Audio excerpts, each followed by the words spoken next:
Praise the lord. దేవుని నామమునకు మహిమ కలుగునుగాక. దేవుడు మిమ్మును మీ కుటుంబాలను మీ పరిచర్యలను సమృద్ధిగా దీవించి మీ పరిచర్య సరిహద్దులు విశాలపరచునుగాక. మంచిది. ఈ సమయంలో మీ కుటుంబంలో కానీ, మీ పరిచర్యలో కానీ, మీ వ్యాపారంలో కానీ, మీరు చేస్తున్న పనుల్లో కానీ, మీరు చేస్తున్న ప్రతి ప్రయత్నములలో కానీ మేలు కలగాలి అంటే నువ్వు శ్రద్ధ చూపెట్టాలి.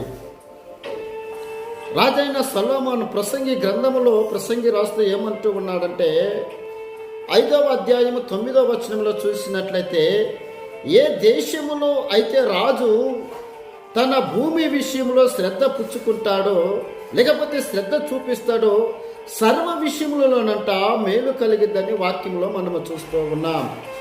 ఈరోజు నీ కుటుంబంలో మేలు కలగాలి అంటే, నీ పిల్లల జీవితంలో మేలు కలగాలి అంటే, నీ పరిచర్యలో మేలు కలగాలంటే, నీ వ్యాపారంలో మేలు కలగాలంటే, లేకపోతే నువ్వు చేస్తున్న పనులలో నీకు మేలు కలగాలంటే నువ్వేమి చెయ్యాలైతే శ్రద్ధ చూపెట్టాలి.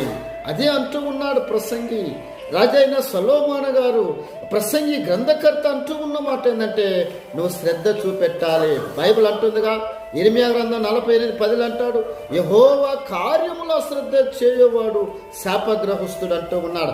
అశ్రద్ధ చేస్తే నీకు దరిద్రం అనేది ఉంటుంది. నీవు చాలా విషయాలలో, నీ పరిచర్యలో కానీ, నీ కుటుంబం విషయంలో కానీ, నీ పరిచర్య విషయంలో కానీ, నీ పనుల విషయంలో కానీ, నీ వ్యాపార విషయంలో కానీ శ్రద్ధ చూపెట్టాలని బైబిల్ వాక్యంలో మనం చూస్తూ ఉన్నాం.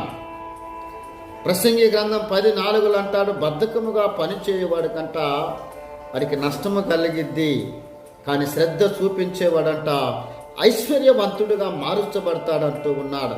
అదే విధముగా 12వ అధ్యాయం 24వ వచనంలో కూడా అదేమంటూ ఉంటున్నాడు, శ్రద్ధగా పని చేసేవాడంట ఏలుబడి చేస్తాడని వాక్యంలో మనము చూస్తూ ఉన్నాం. బైబిల్లో చూసినట్లయితే వాగ్దాన పుత్రుడైన ఇస్సాకు ఆ దేశమందున్నవాడై విత్తనాన్ని వేసి ఏం చేసిందంటే కరువు కాలములలో 100 పంటను కోసుకున్నట్లు మనము చూస్తూ ఉన్నాం.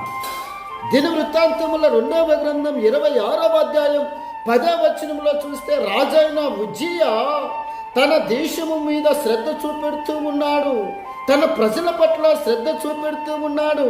26వ అధ్యాయం 10వ వచనంలో చూసినట్లయితే అతడంతా వ్యవసాయమందు అపేక్ష గలవాడై ద్రాక్ష తోట వేసి అందులో పనివారిని పెట్టినట్లు చూస్తూ ఉన్నాం. అందువలన దేవుని సహాయము మేలు ఆయనకు దొరికినది.